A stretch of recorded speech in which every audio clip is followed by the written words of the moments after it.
A strange charge on my credit card led me to a terrifying truth. My twin had stolen my identity, my name, and even built a second life I knew nothing about. I never thought I'd have to prove I was me. But there I was, standing in my apartment, hands trembling as I stared at a lease agreement with my name on it, for an apartment I had never rented, in a city I had never lived in. It started with a small, routine banking notification. A gas station charge from a place I had never been. I assumed it was fraud, just another stolen card number. I called the bank, ready to dispute it. Then the representative said something that made my stomach drop. "Oh, no worries. The charge was verified with your driver's license." I nearly dropped the phone. My license had never left my wallet. I pulled up my credit reports, expecting a single mistake, a quick fix. But what I found made my blood run cold. There were multiple accounts I had never opened, bills tied to addresses I didn't recognize, car rentals under my name. It wasn't just an occasional stolen number. Someone had been me. For months. Maybe longer. And then I saw the signature on a contract. The way the J curved. The sharp cross of the T. It was my signature. Too perfect. There was only one person who could have done this so seamlessly, who knew my handwriting, my habits, my every move. Daniel. My twin brother. I spent the night digging deeper, scrolling through documents, piecing together the extent of the deception. The further I went, the worse it got. Daniel hadn't just borrowed my identity, he had built a life under it. An entire parallel existence, just a few hours away. Why? If he needed money, if he was in trouble, why not ask? Why do this? By morning, I was in my car, heading toward the address listed under my stolen name. A 3-hour drive. Every possible explanation ran through my head, each one more absurd than the last. I arrived at a quiet apartment complex. It looked ordinary, balconies, parked cars, a few kids riding bikes. I stood there for a long time, my hands curled into fists, before forcing myself forward. Before I could knock, the door swung open. A woman stepped out, holding a toddler. She was mid-laugh until she saw me. Her face drained of color. Her grip on the child tightened. I had never seen her before. But she knew me. And that's when I realized Daniel wasn't just using my name. He had a second family. She didn't speak at first. Neither did I. For a long second, we just stood there, frozen in the doorway, staring at each other. She was holding a little boy, no older than 2. His tiny fingers curled around her sweater, his big brown eyes, my eyes, blinking up at me with sleepy confusion. Then she spoke. Daniel. My stomach twisted. It wasn't just that she mistook me for my brother. It was how she said it, soft, familiar, laced with something dangerously close to love. I couldn't answer. I couldn't breathe. I wanted to tell her that I wasn't Daniel, that there had been a mistake, but my mouth wouldn't move. Because deep down, I already knew the truth. Daniel hadn't just stolen my name. He had stolen me. I forced myself to speak, but my voice came out hoarse. I think there's been a misunderstanding. Her expression flickered, first confusion, then something darker. Fear. She took a step back. Just a small one, barely noticeable. But I saw it. She was suddenly gripping the boy tighter, like she was bracing for something bad to happen. That's when I realized she wasn't confused because she mistook me for Daniel. She was confused because something about me was wrong. And then it hit me. She thought I was Daniel. But something in my face, my posture, my presence, it wasn't what she expected. I wasn't acting the way Daniel would. My mind raced. If I told her the truth now, would she believe me? If she had no idea my brother was lying to her, how could I possibly explain that the man she thought she loved, the father of her child, didn't exist? Before I could say anything else, she stepped into the hallway and glanced around nervously, as if expecting someone to be watching. Then she turned back to me, voice lower, urgent. What are you doing here? I didn't know what to say. I had come here demanding answers, ready to confront Daniel, to figure out why he had done this. But now, standing in front of this woman and child, the weight of the situation was crushing me. Daniel had built a life here. A lie of a life, but a life nonetheless. And if this woman, his wife, didn't know, if she truly believed in the illusion, then what would happen if I shattered it? I opened my mouth, hesitating on the edge of the truth.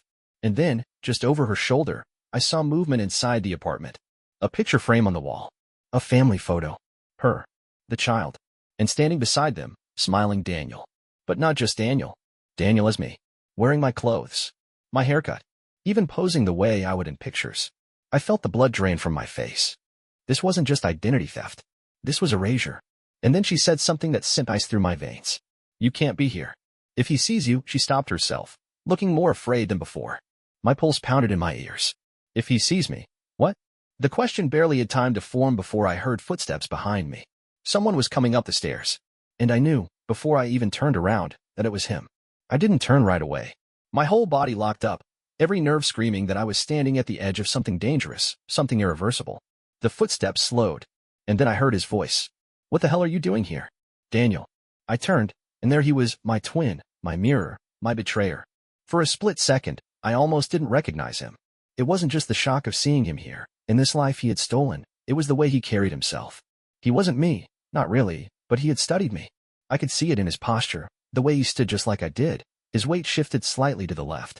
His hair was cut the same way mine had been 6 months ago, styled in the casual way I used to do before I stopped caring. He looked like a version of myself that I hadn't seen in years. But his eyes weren't mine. Mine had always carried a weight of caution, an edge of overthinking, but his were sharp, assessing, calculating. He was scanning me, dissecting me, trying to decide how much I knew. I saw the flicker of something behind his expression. Not fear. Not guilt. Annoyance. As if I was the one intruding on his life. The woman behind me, his wife, girlfriend, whatever she was, shifted uncomfortably, gripping the child in her arms. "Daniel," she started, but Daniel held up a hand. "Go inside," he said, not looking away from me. She hesitated. Now that I knew the truth, I could see the cracks in her expression, the way her eyes darted between us, how her fingers tightened around the toddler's back. She wasn't just confused. She was scared. And not of me. I could hear her breathing as she lingered, but finally, she obeyed. She stepped inside the apartment, shutting the door behind her. Then it was just us. My pulse pounded so hard I could feel it in my throat. "How long?" I managed to say. My voice sounded foreign to me. Daniel exhaled sharply, shaking his head, like I had just asked him the most exhausting question in the world. "You shouldn't have come here." "I shouldn't have." My voice broke into a dry, humorless laugh. "Are you actually serious right now?" "I found my name on an apartment lease. I found my identity hijacked, my credit reports filled with addresses and bills that aren't mine. And you're telling me I shouldn't have come here?" His jaw tensed, but he didn't deny it. The lack of an excuse, no lies, no justifications, somehow made it worse. "Jesus Christ, Daniel," I whispered. "Why?" For the first time, something in his expression flickered. Something real. He looked away, rolling his tongue over his teeth, hands curling into fists at his sides. And then he smiled. It wasn't a warm smile. It wasn't even a fake smile. It was the kind of grin that warned you a storm was coming. "You really want to know?" he asked. I stared at him. And then he took a step closer, too close.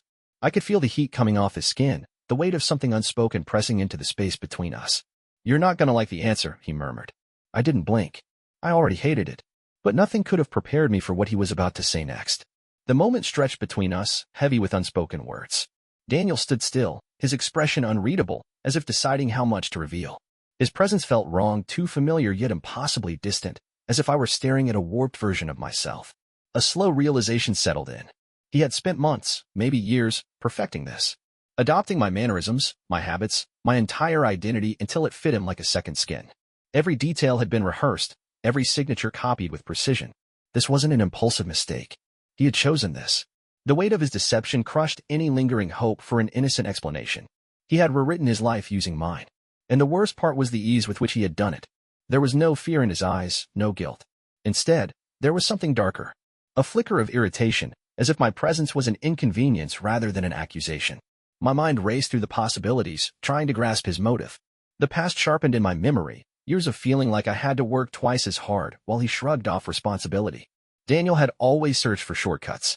But this was beyond anything I had imagined. He had never wanted to be himself. He had wanted to be me. And for months, he had been.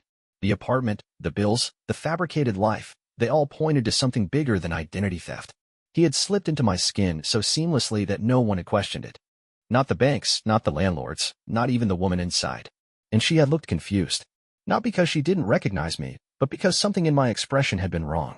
She had expected the man she loved, the father of her child, and instead, she had seen a stranger wearing his face. A slow dread crept over me. The little boy in her arms had looked too much like us to ignore. This wasn't just about money. Daniel had a family, one that had never known his real name. The scope of it made my skin crawl. He had built a world so delicately balanced on lies that the slightest disturbance could bring it crashing down. And now, I was the disturbance. For the first time, I realized the danger.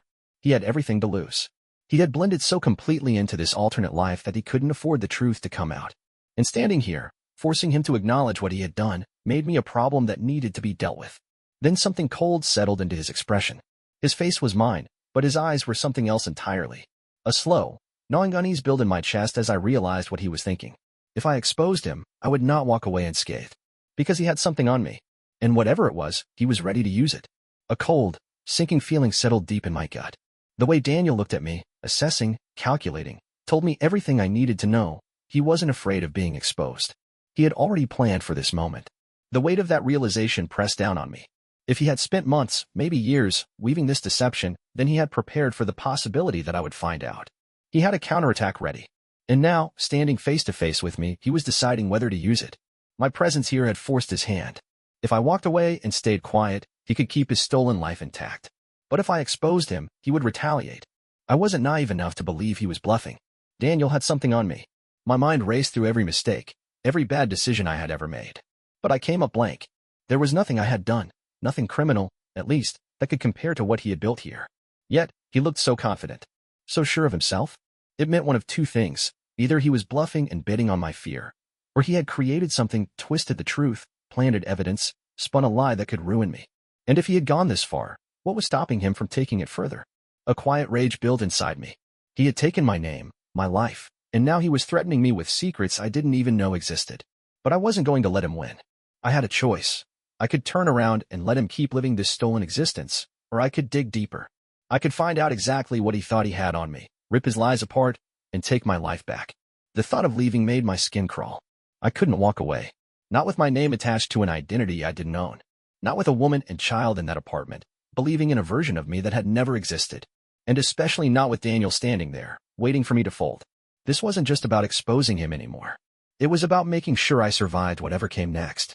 The urge to turn and walk away clawed at the back of my mind, but I couldn't do it. If I left now, I would never know what Daniel had on me, what weapon he thought was enough to keep me silent. I had spent my entire life believing that, no matter how different we were, we shared something unbreakable. But now, looking at him, I saw nothing familiar. He wasn't my twin anymore. He was something else. And he was winning. The smart move was to back off, to give myself time to think. But the thought of him standing here, smug, convinced he had me cornered, made me sick. I had already lost too much. If I let him keep going unchecked, what would he take next? I needed to know. The next few days became a blur of research and paranoia. I went back home, but I couldn't sleep, couldn't focus. Every time I closed my eyes, I saw the look in his. The unshaken confidence. I tore through records, dug into anything I could find about the name he had been using, my name. I checked emails, bank accounts, legal documents. Every thread I pulled led to more evidence of the life he had stolen, but nowhere did I find a single trace of whatever secret he was holding over me. Which meant he had made it up. Or worse, he had planted something. That realization sent a fresh wave of panic through me. If he had gone this far, he had already thought ahead. He had left breadcrumbs, trails that would lead straight to me if I tried to take him down. And if he had done that, then walking away wasn't an option anymore. I had to find out exactly what he had done. And I had to do it before he decided to use it against me. Paranoia began to eat away at me. I checked my own credit reports, old emails, and social media accounts, trying to find anything that could be twisted into something incriminating. There were gaps, moments in time where things didn't add up. Purchases I didn't recognize, odd financial transactions under my name, digital footprints that didn't belong to me. He had built more than just a fake life. He had built a trap. Every time I thought I had control of the situation, another layer unraveled. The more I searched, the more I realized that I was already buried in whatever game he was playing. And worst of all, I didn't know how deep. The more I searched, the more I realized how deeply Daniel had embedded himself into my life. It wasn't just the credit cards, the bills, or the lease. Those were surface-level deceptions, things that could be disputed and cleared with enough effort. But beneath them lay something far worse. He had rewritten my history. Buried in financial statements and transaction logs were charges I had never made. Expensive purchases, travel records placing me in cities I had never set foot in, even a small business loan taken out in my name. The details were intricate, carefully orchestrated to seem legitimate, but they all pointed to one terrifying conclusion. If someone investigated me, the real me, they wouldn't see a victim of identity theft. They would see a man leading two separate lives. Daniel had ensured that I wouldn't be able to prove my innocence without unearthing his crimes. And that was the point. This was why he wasn't afraid. Why he had looked at me with nothing but quiet amusement. He had made sure that if he fell, I would fall with him. Panic clawed at my throat as I combed through the digital wreckage he had left behind. The email accounts under my name but not in my control, the unfamiliar phone numbers linked to online banking logins, the IRS records suggesting I had undeclared income. The worst of it was a bank account. It had been opened nearly 2 years ago, using my name, my social security number. It was active. Money had been flowing in and out regularly, sometimes in small amounts, other times in large lump sums. I clicked through the transaction history, my fingers shaking. Some of the deposits were linked to a consulting firm I had never heard of. Others came from personal accounts, wire transfers with vague descriptions, freelance work, contract payment, services rendered. It was money laundering. Daniel had used my identity to create a financial paper trail that led straight back to me. A cold sweat broke over my skin. There was no fixing this with a simple report to the police. The more I uncovered, the clearer it became that I was already inside his trap. If I made one wrong move, if I went to the authorities without undeniable proof of what he had done, there was a real chance I would be the one under investigation. Every path forward felt like a dead end. I couldn't go to the police. I couldn't expose him without dragging myself down, too. And I couldn't sit back and do nothing while he lived my life, knowing that any moment, he could decide to tighten the noose around my neck. The walls were closing in, and Daniel was waiting for me to make my next move. Trapped. That was the only word that fit. No matter which way I looked at it, every path led to disaster. Daniel had planned for this moment, ensuring that if I ever discovered his deception, I wouldn't be able to act without endangering myself. He hadn't just stolen my identity, he had poisoned it. My name, my records, my reputation, everything had been tainted with just enough corruption to make me look guilty if I ever tried to clear it. If I exposed him, he would simply turn the spotlight onto me, forcing me to prove that I wasn't the man his fabricated records claimed I was. And that was the terrifying part. I wasn't sure I could. The deeper I dug, the worse it got. The bank account in my name wasn't just active, it was connected to other accounts, all moving money in a way that suggested careful, deliberate laundering. If law enforcement ever investigated, my face would be the one tied to it. The consulting firm making payments into the account had a website, a staff page, a list of clients. But the second I started looking closer, the cracks appeared. The listed employees didn't exist. The client testimonials were copied from other legitimate businesses. It was a shell company, a front for something bigger, something illegal, and my name was on it. My chest tightened as I realized the full scale of what Daniel had done. This wasn't just about a double life. He had built an insurance policy against me.